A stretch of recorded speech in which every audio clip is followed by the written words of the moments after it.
Bonjour à tous, on se retrouve aujourd'hui pour la lecture du chapitre 3 du monde des rêves. Chapitre 3, Sonde voyageur. Saison automne 3015, lune 5.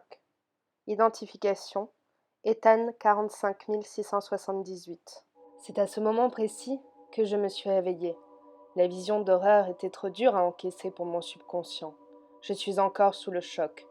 Revivre cet affreux cauchemar fut éprouvant pour mon esprit. C'en est un, c'est sûr, un de ces rêves clairvoyants, un de ces rêves qui nous montrent le présent, le passé ou le futur. Je n'en avais encore jamais fait d'aussi limpide, intense et réel. Je suis persuadée que celui-ci peut m'envoyer directement aux oubliettes. D'ailleurs, le Haut Conseil du rêve a déjà dû le recevoir. Les Sphériens l'ont visionné, j'en suis certain. Je savais que ce jour arriverait tôt ou tard, ce jour où ma vie serait en péril et où je devrais réagir vite, très vite. Je demande mentalement l'heure au Dreamcatcher fixé sur le mur central de mon habitacle. Il m'indique qu'il est 7h15. Il est encore tôt. Cette information chasse momentanément mon anxiété. J'ai toute la prochaine lune devant moi pour trouver une solution au plus vite.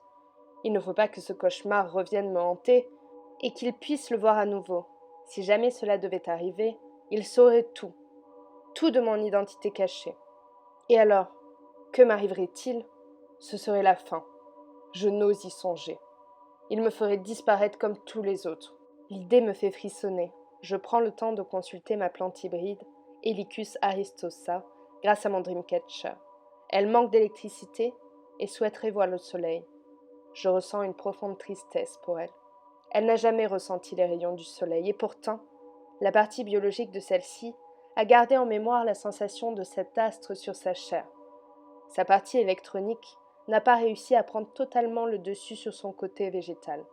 La haute sphère n'a pas réussi à occulter l'essence même de ce végétal. Cela me ravit en un sens. Cela montre bien qu'ils ne sont pas encore en mesure de commander pleinement la nature et donc l'humain. Je m'approche d'elle et caresse ses feuilles de mes doigts tremblants. Elles sont larges et transparentes. Chaque feuille est parcourue de petits fils bioélectroniques alimentant la plante en électricité. Celle-ci n'est plus enracinée dans de la terre, mais elle est connectée à un socle plat. Plus de racines, plus d'odeur, même le vert de ses feuilles semble s'être absenté. Il m'est arrivé de rêver, de plantes et d'arbres, quand j'étais jeune. Ils étaient enracinés dans de la terre, s'étirant de toute leur hauteur vers un soleil brûlant et un ciel bleu. Une vision magnifique que je n'ai jamais chassée de mon esprit. Je n'arrive pas à savoir si l'ancien monde était réellement comme ça. Il n'existe plus de photographies, ni d'œuvres d'art pour témoigner de ce monde passé.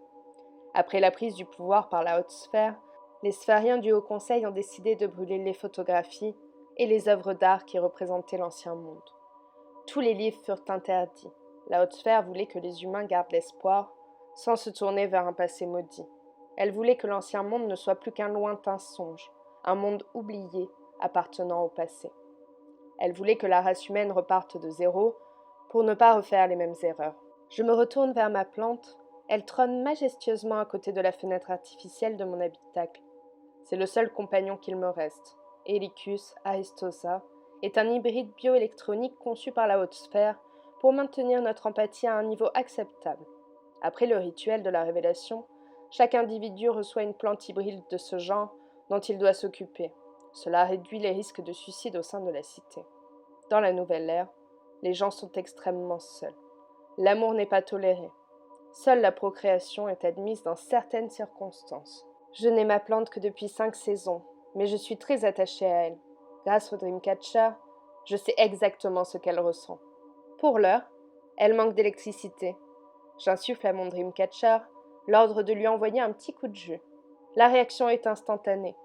Ma plante irradie à présent. Ses feuilles sont parcourues par de petites décharges électriques. Helicus se redresse comme pour me remercier. Je me connecte à elle via le Dreamcatcher.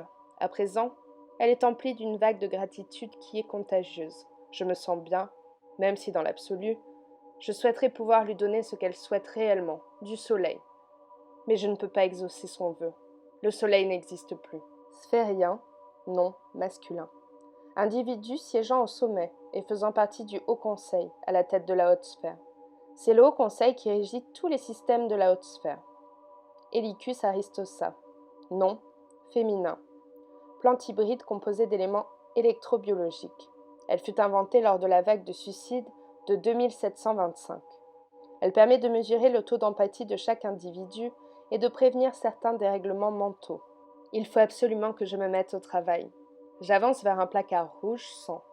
Il est doté d'un vieux pavé tactile que j'ai pu récupérer discrètement au centre de maintenance du secteur 13 avant qu'ils ne soient tous détruits et remplacés par des scans Cortex. Aujourd'hui, la haute sphère n'utilise plus que la reconnaissance épidermique et le scan Cortex pour les identifications individuelles. Le pavé tactile permet la mise en place d'un système de sécurité.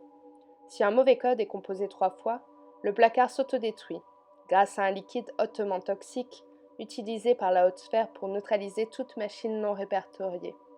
J'ai pris mes précautions, mais je ne pense pas que cela suffira le jour où ils découvriront la vérité.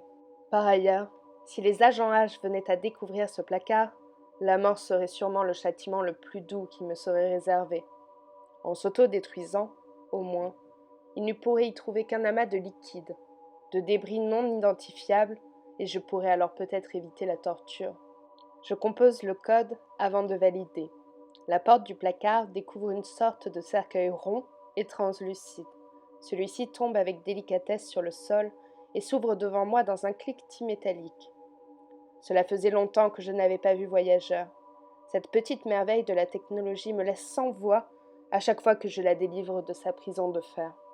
J'observe à présent une capsule transparente emplie d'un liquide blanchâtre parcouru de petites impulsions électriques. C'est fascinant. Il est très dur de se procurer un tel engin. La haute sphère les a créés il y a de nombreuses années afin de faire des expériences sur les changements psychiques. Quand les sphériens ont compris qu'une telle invention pouvait permettre aux clairvoyants d'infiltrer leur système interne et de rendre hors service les Dreamcatchers, ils n'ont pas eu le choix. Ils ont envoyé les agents H détruire toutes les sondes voyageurs existantes. Mais grâce à un ami plus qu'arrangeant, j'ai réussi à en récupérer une. Il l'avait cachée dans ses ateliers. J'ai toujours été très nerveux à l'idée de me servir d'une sonde voyageur, mais là, je n'ai vraiment pas le choix. Ma vie en dépend. Sonde voyageur, nom masculin. Capsule transparente, permettant à la haute sphère d'entrer dans le subconscient d'un individu et d'en changer les aspects psychiques, grâce au boîtier lové dans le cortex de celui-ci. Elles furent toutes détruites en l'an 3001 suite à de nombreuses intrusions pirates de clairvoyants qui ont mis en péril la stabilité de la cité. J'enlève avec précaution mes vêtements épidermiques.